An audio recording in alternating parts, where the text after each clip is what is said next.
నిన్ను నిజంగా ప్రేమించే వాళ్ళు ఈ ఒక్క విషయాన్ని నీ నుంచి తప్పకుండా ఆశిస్తారు. మరి అవి ఏంటో ఇప్పుడు మనం తెలుసుకుందామా? చాలామంది కూడా ఇలా అనుకుంటూ ఉంటారు.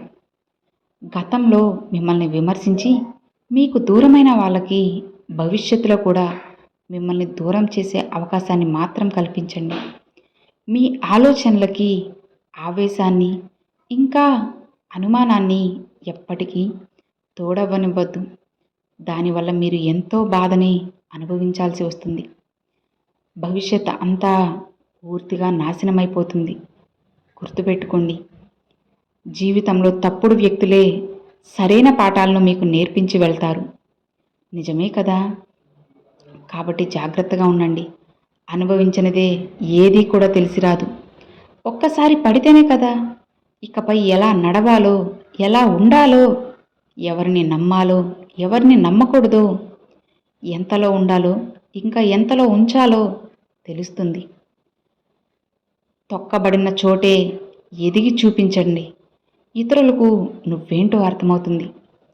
నీ ఉనికి ఎలాంటిది అన్నది, నీ వ్యక్తిత్వం ఎంత గొప్పదన్నది, అలానే నీ స్థిరత్వం ఎంత దృఢమైనదన్నది అన్నీ నిన్ను ఎక్కడైతే తొక్కబడ్డారో అక్కడే ఎదిగి చూపించు. అప్పుడే సమాధానం దొరుకుతుంది. నిజానికి విలువ లేని చోట నిశ్శబ్దంగా ఉండడమే ఎంతో మంచిది. నిజమే కదా? జీవితంలో ఎప్పుడూ కూడా చేసిన తప్పును ఒప్పుకోవడానికి ఎప్పుడూ ఒక్క క్షణం కూడా ఆలోచించొద్దు.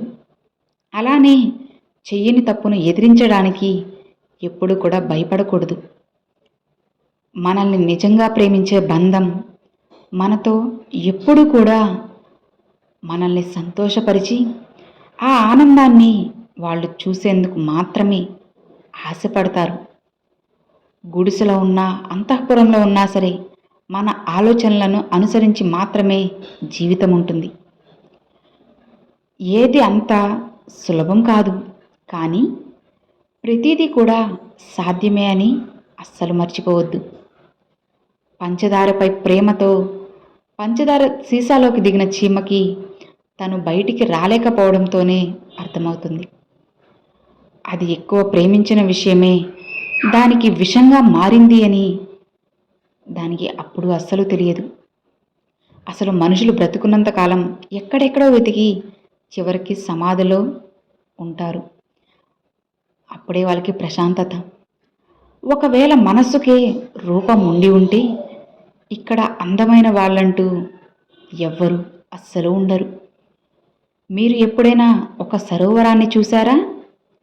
దానిలో జలం శాంతంగా, స్థిరంగా ఉంటుంది. ఆ సరోవరం అడుగున మాత్రం ఏముంటుందో మీరు స్పష్టంగా చూడగలుగుతారు. అందులో ఈదుతున్న అందమైన చేపలు, అక్కడక్కడ మెరుస్తున్న రాళ్ళు, అందమైన ఇసుక, వీటన్నిటినీ మీరు చూడగలరు.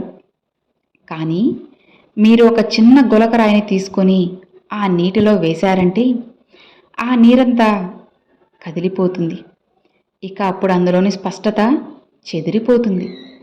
దాని తరువాత ఇంకేది కూడా స్పష్టంగా కనిపించదు. ఇక అలానే మనుషుల్లో కూడా జరుగుతుంది. మనుషులు కూడా పరధ్యానంగా ఉంటే వారు తెలుసుకోలేరు వర్తమానంలో ఏం జరుగుతుందో అని, భవిష్యత్తులో ఏం జరగబోతుందో అని. కానీ అదే మనిషి శాంతంగా ఉంటే, స్థిరంగా ఉంటే గనుక, సానుకూల దృక్పథంతో ఉంటే అతను ఖచ్చితంగా తెలుసుకోగలడు వర్తమానంలో ఏం చేయాలో, భవిష్యత్తులో ఏం చేయాలన్నది. కనుక మీలో ఆ స్థిరత్వాన్ని తెచ్చుకోండి, ధైర్యాన్ని నింపుకోండి, మిమ్మల్ని మీరు శాంతంగా ఉంచుకోండి. ఇక అందరికీ ప్రేమను పంచుతూ ఉండండి. అప్పుడే మీ మనసు ఎంతో సంతోషంగా ఉంటుంది. మీ జీవితం మీద అత్యంత ప్రభావం చూపిన వ్యక్తులు మీతో అతి తక్కువ కాలం మాత్రమే ఉంటారని తెలుసుకోండి. సంబంధాలు, ఒక బంధం మనలందరినీ ఒక్కటిగా కలిపి ఉంచుతుంది. కానీ కొంతమంది వ్యక్తులు ఎలా ఉంటారో తెలుసా? ఈ సంబంధాలు అనే విషయంలో పరిమితుల్ని కలిగి ఉంటారు. సంబంధం అంటే ఇలానే ఉండాలి లేదా అలా ఉండాలి అని చెప్తూ ఉంటారు. ఈ సంబంధం కోసం నేను అన్ని చేశాను, ఇన్ని చేశానని గొప్పలు చెప్తారు. బదులుగా వారి మీద ఆశలు కూడా పెట్టుకుంటారు. కానీ అసలు నిజం ఏమిటంటే ప్రతి సంబంధం ఒకేలా ఉండదు. కానీ ప్రతి సంబంధానికి దానికంటూ ఒక విశేషమైన కారణం అనేది ఉంటుంది. అది ఎలా అంటే కళ్ళు, అలానే ముక్కు యొక్క సంబంధాన్ని చూడండి. కళ్ళకు దగ్గరగా ఉండేది ఏంటి? ముక్కు. కానీ కళ్ళతో ఈ ముక్కుని కనీసం చూడలేము కూడా. అంటే దాని అర్థం ఈ సంబంధానికి ఎలాంటి విలువ లేదనా?